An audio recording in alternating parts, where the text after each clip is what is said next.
Our group is going to be talking about stereotypes in romantic comedies. Our hypothesis is that rom-com stereotypes have created unrealistic expectations in the dating world.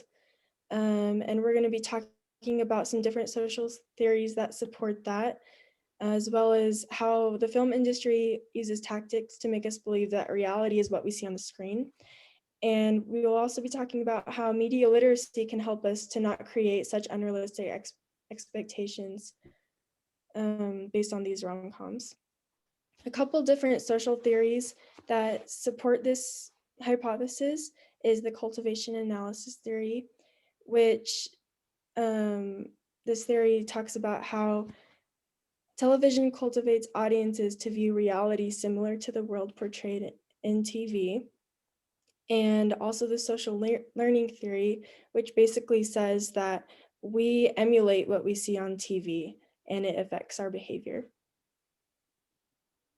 An academic study that I found that supports this researched how romantic comedies and affects a viewer's romantic ideals. And the study found that most romantic comedies celebrate romantic ideals and that exposure to these rom-coms is related to young people's endorsement of romantic beliefs, particularly the idealization of one's partner. And you can imagine problems that could stem from idealizing one's partner, definitely some disappointment down the road. So the film industry has become something called a culture industry, which basically means that the audience adapts the attitudes of the characters that they see on screen. These characters show their ideal lifestyles that they portray to be obtainable, which they are really not. It shifts the way people feel towards certain situations, i.e. the way they should love and how they should act with a significant other. And the journal that I found to support this was The End of Romance, the Demystification of Love in the Postpartum Age, which just explains how the culture industry affects consumers. Puffery is a big thing in the rom-com industry, and it's the romanticizing of things that are unrealistic, such as running through an airport, suddenly falling in love with one of your best friends, or over-the-top romantic gestures. And this video kind of explains in a visual sense of what that means.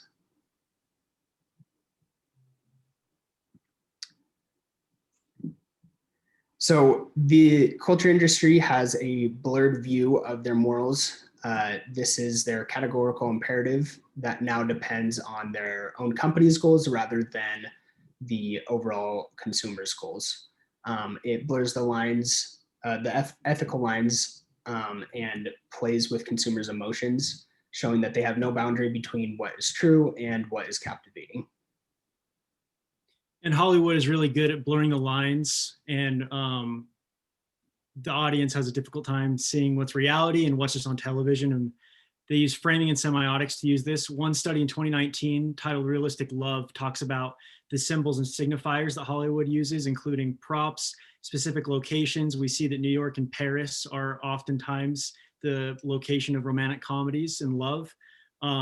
Jennifer Aniston, for example, is constantly in romantic comedies because audiences like her and feel like they can relate to her. So we become conditioned by Hollywood. We have to recognize the media ecosystem and the stereotypes from romantic comedies. Overall, romantic comedies are simple and have a successful conclusion.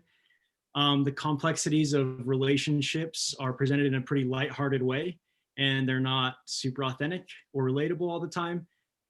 One constant stereotype that is shown in these movies is that a soulmate can solve all of your problems, when that's not necessarily true. And accelerated relationships on the screen is something that we see from binging these television series or movies with streaming platforms like Netflix or Hulu or whatever it is. We can have information overload if we spend a lot of time watching these types of shows and trying to synthesize and analyze these relationships that aren't real. And in conclusion, we have to filter content through media literacy. Mindy Kaling is a writer and actress, and I think she puts it best, and she claims that romantic comedies are just a subgenre of science fiction, that those things we see on the screen aren't applicable or real in our world, and we just have to keep that in mind.